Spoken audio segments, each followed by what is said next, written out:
So you like found family? Well, you're in the right place then, because today is the start of a new series. You know I love series, I just can't resist. But this is a new series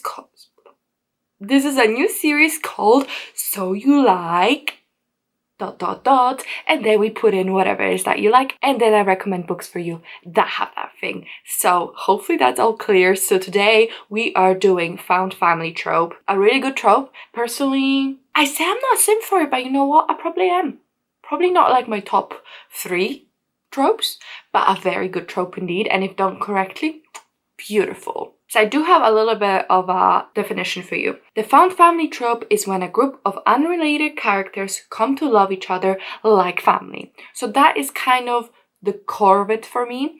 And then there's also, this typically occurs due to the members of this group having no living family or a family that they do connect with, have willingly walked away from or been rejected by. So not all of these books fall into the entire definition, but most of them do, and some are just a found family, but they do also have family that loves them, but maybe they have, just another family as well. I have 10 books. Hopefully some of them you don't know. I didn't want to put Six of Crows on it because like everyone knows it, but I do have some other obvious ones, so if you just forgive me, maybe someone doesn't love them, but I also have some that maybe you'll be surprised. So let's do this. When I went to Goodreads, their lists were so bad because they put anything that has 2 characters being kind of nice to each other as a found family. And for me, for example, it has to be true beautiful relationship where the whole group is kind of, at least defined, has names, and is actually close. Like Gilded Ones coming up, but to me Gilded Ones is the main character and then a bunch of female characters that blend into one person, and that's not found family for me. It has to be, like, I know who Kaz is, I know who Inez is, I know who Nina is. Sorry to use Six of Crows, but that book does do the trope very well. But let's not be boring, let's just start off the list. So number 1, I say I wouldn't be obvious, but this one is obvious, and this is Aurora Rising by J. Kristoff and Amy Kaufman. So in this book we follow a guy who's like star student at this like star academy, which is like interstellar, academy for pilots, and he is about to graduate and choose his crew. He graduates top of his class, so he's going to choose the best people there are.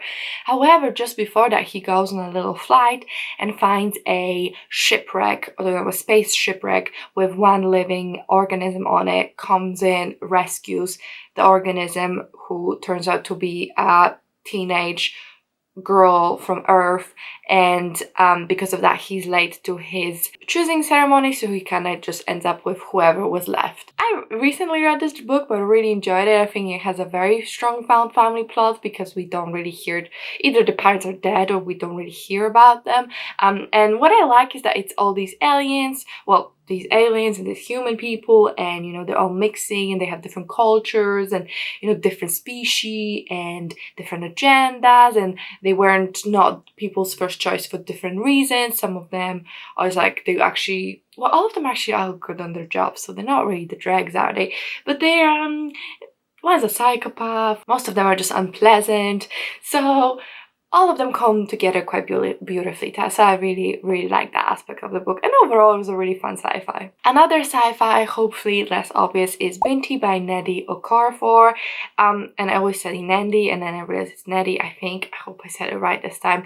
But Binti is about a girl who lives on Earth, I believe. She's a black girl, lives in like a desert tribe, and then she gets chosen to, she like earns a scholarship to go study at this very prestigious intergalactic university. So she gets on the spaceship to go there, and I can't tell you too much because I do think it kind of can be spoiled very easy, and it's best if you just go in blind. The books are very short, and there's 3 of them. I read 2, and there is a beautiful found family that gets developed as the book goes on, and especially book 2 as well. I think that was a bit more pronounced even there, but there is beautiful friendship that you don't expect, and you're kind of shocked by the end of the book that there was this friendship there, because at first you're like, girl, it gets bloody, it gets brutal, but I really love this book. Nadia Carver is such a good author. I really love a lot of their works, and this one's really fun and good found family as well.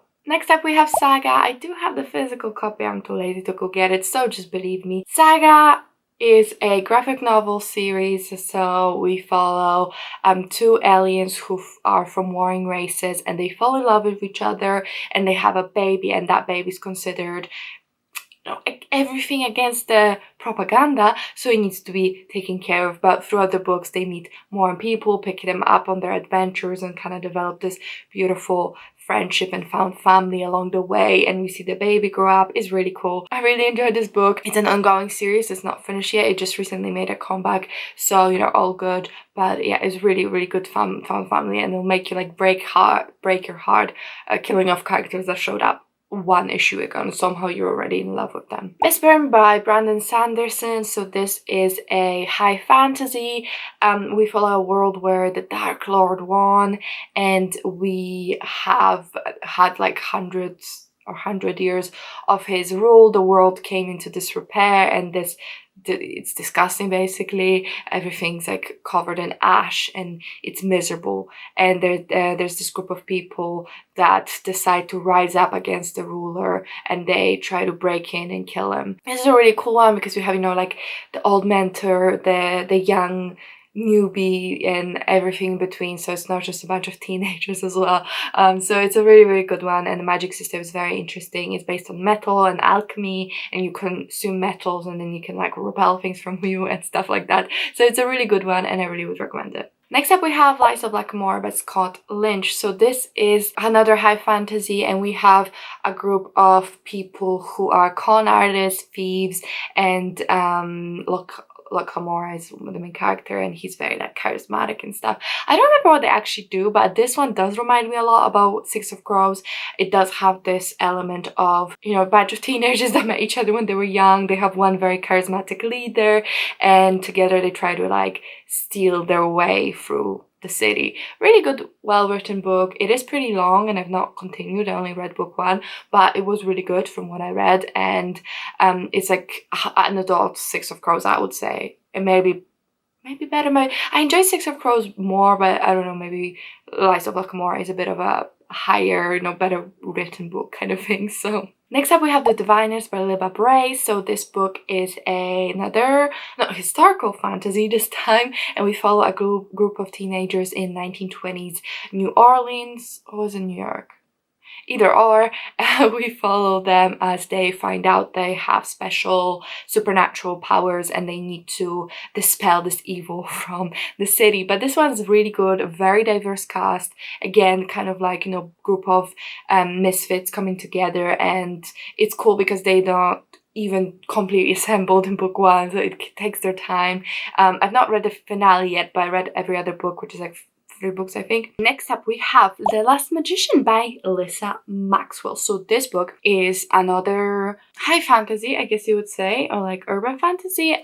We follow a girl who has the power to go back in time, and she gets given this mission to steal like an artifact from, I think, like 1920s or something, and she goes back in time, and then there's a heist. So it's like the heist, found family, all the best things together. I thought book one was peak literature, like it was so good. I read it in like a day, and it's not a small book. It was really amazing, well written, so fast paced, beautiful.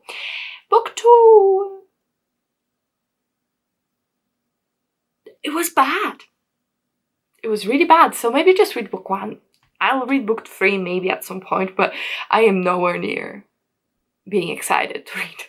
Then we have Cemetery Boys by Aidan Thomas. So this book is a urban fantasy. We follow a trans boy who's a brujo, and in this world, the bruja and brujex, I think it's, they have magical powers, but the female bruja have like healing powers, and the male brujo has I'm not sure. They have like fighting ghost powers because they can see ghosts, and the main character, because he's trans, his family doesn't want to let him go through the like initiation ritual because they're worried that it might impact him negatively. It is kind of found family with a real family, because I would say the found family element is like his cousin, but there's also some like just friends and like people from outskirts of society coming together. Really, really, really good book. A little touch bit predictable, but really cute and really well done, and a beautiful trans story. And it's a gay romance too. Then we have Portrait of a Thief by Gracie Lee. So this is a new release. It's a fiction book, so contemporary fiction. It's about a group of Chinese Americans who are all like either university students or just graduated, and they get drafted to heist 5 museums to steal back stolen Chinese artifacts. Yeah, it's a really good actually found family dynamic, because obviously they have to a little bit not like each other at the end, but it was nice to see them come together as a group and kind of develop their own identities within the group and their place and all of that. I thought it was really well done, and each member was very distinct and had their own thing, their own personality, their own hook, whatnot.